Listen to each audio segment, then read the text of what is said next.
Friends, ఈరోజు మనం యాంఫీబియా అనే టాపిక్ని చూద్దాం. యాంఫీబియా లేదా ఉభయచరాలు అనే విభాగం గురించి ఒకసారి మనం మాట్లాడుకుందాం. యాంఫీబియన్స్ ఆర్ యాంఫీబియా అనేది కార్డేటా యానిమల్స్లో ఉన్నటువంటి సెకండ్ భాగం క్లాసు. ఫస్ట్ది పైసిస్, ఆల్రెడీ మనం మాట్లాడుకున్నాం. చేపలు లేదా మత్స్యాలు లేదా ఫిషెస్ లేదా పైసిస్ అనే దాని గురించి ఆల్రెడీ మనం లాస్ట్ వీడియోలో మాట్లాడుకున్నాం. ఇప్పుడు మనం యాంఫీబియా గురించి మాట్లాడుకుందాం.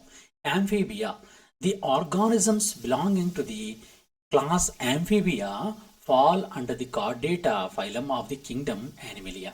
యానిమిలియా కింగ్డమ్లో ఉన్నటువంటి యాంఫీబియా అనే దానిలో ఉభయచరాలు చేర్చారు. ఉభయచరాలు యాంఫీబియా. యాంఫీబియా అంటే రెండు, యాంఫీ అంటే రెండు, రెండింటిలో కూడా బి ఉండగలిగేవి అని అర్థం అన్నమాట. అంటే నీటిలోనూ నేల మీద కూడా ఉండగలిగేటటువంటి జీవులన్నింటినీ కలిపి ఈ యాంఫీబియా అనేటటువంటి క్లాస్లో పెట్టడం జరిగిందనమాట. These are multicellular vertebrates that live both on land and water. నీటిపైన, నీటిలోనూ అండ్ నేలపైన కూడా నివసించగలిగేటటువంటి ఈ జీవుల్ని యాంఫీబియా అంటారు. They are the first cold blooded animals to have appeared on land. Okay, ఈ పాయింట్ మీరు గుర్తుంచుకోవాలి. అంటే భూమి మీద కనిపించినటువంటి, అంటే భూమి మీదకి వచ్చినటువంటి మొట్టమొదటి జీవులు ఏవి అంటే యాంఫీబియన్స్ అనమాట.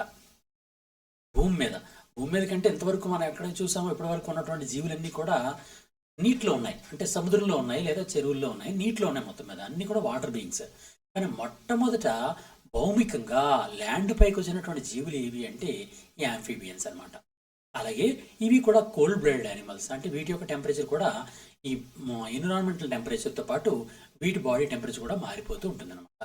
అందులో వీటిని కూడా మనం ఏం పిలుస్తాం? కోల్డ్ బ్లడెడ్ యానిమల్స్ అంటాం అనమాట. ఫర్ ఎగ్జాంపుల్, దీనిలో ఎటువంటి క్యారెక్టర్స్ ఉన్నాయి, ఎటువంటి లక్షణాలు ఉన్నాయో ఒకసారి చూద్దాం. They are ectothermic animals. Ectothermic అన్నా కోల్డ్ బ్లడెడ్ యానిమల్స్ అన్నా ఒకటే. అంటే బయట ఉండే ఉష్ణోగ్రతకు అనుగుణంగా దాని బాడీ టెంపరేచర్ అనేది మారిపోతూ ఉంటుంది అనమాట. They found in the warm environment. అంటే వేడిగా ఉండే వాతావరణంలో మాత్రమే ఇవి సాధారణంగా కనిపిస్తూ ఉంటాయి. ఇవి దీని యొక్క బాడీ హెడ్ అండ్ ట్రంక్గా మాత్రమే డివైడ్ అయి ఉంటుంది. నెక్ అనేది ఆబ్సెంట్.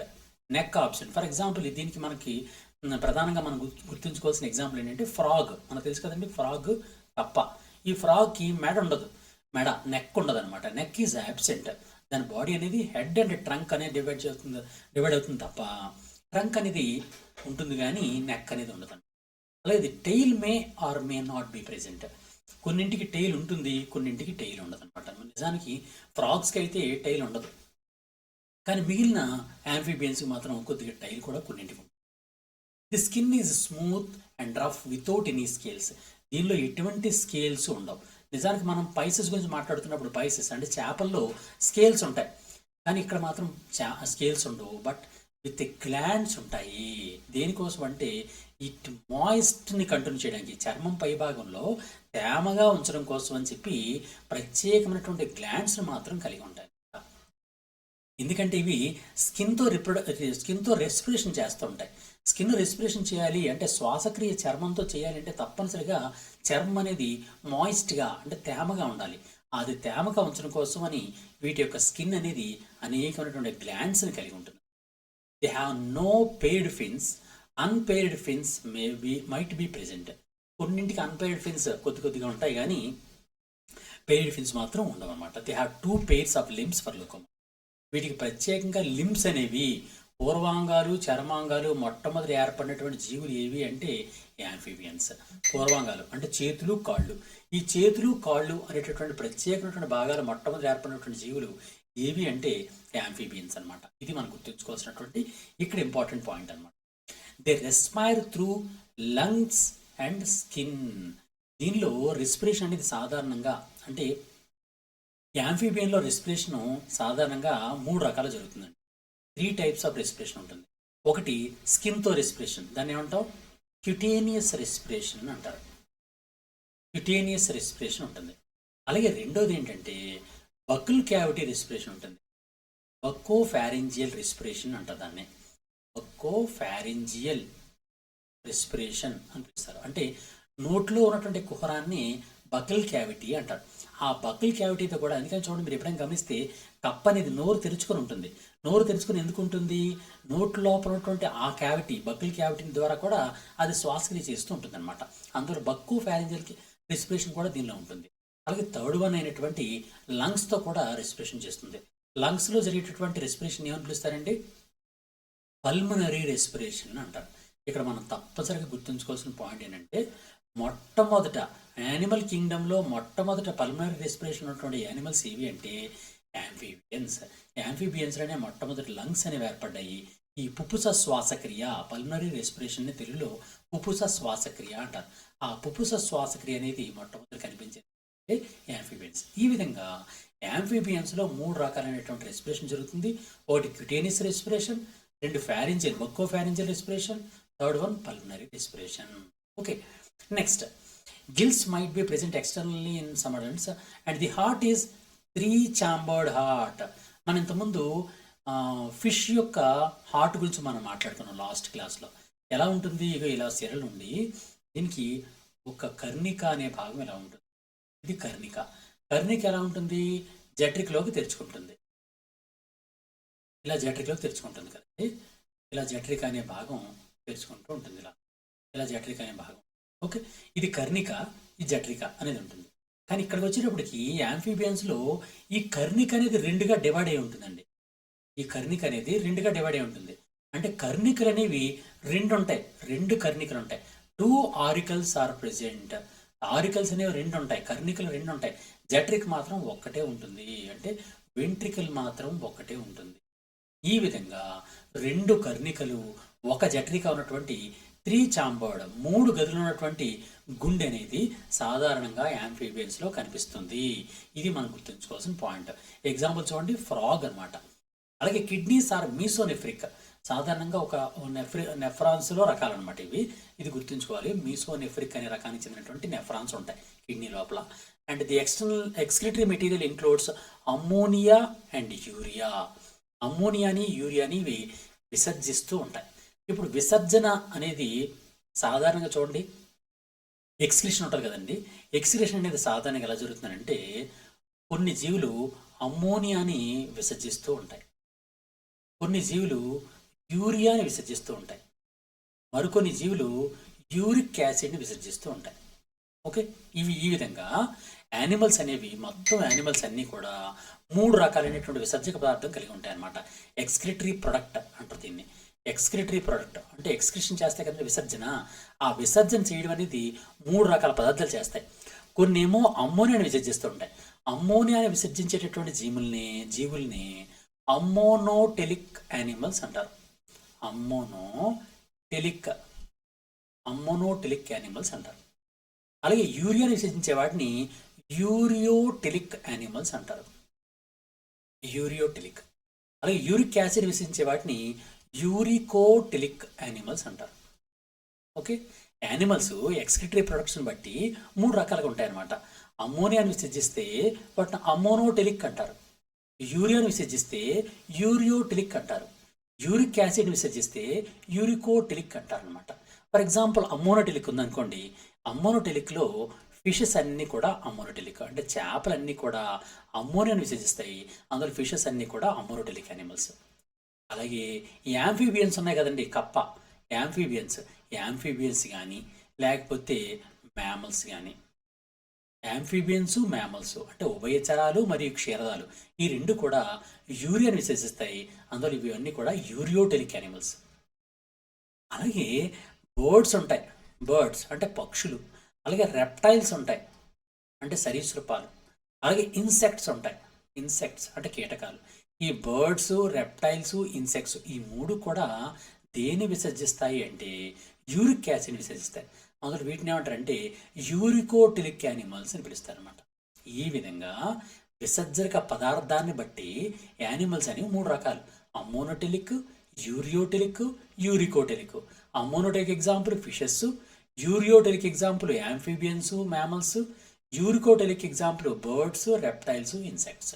ఓకే, ఈ పాయింట్ గుర్తుంచు. మళ్ళీ దీనిలోకి రండి. ఇప్పుడు మనం ఏం చెప్తున్నాం?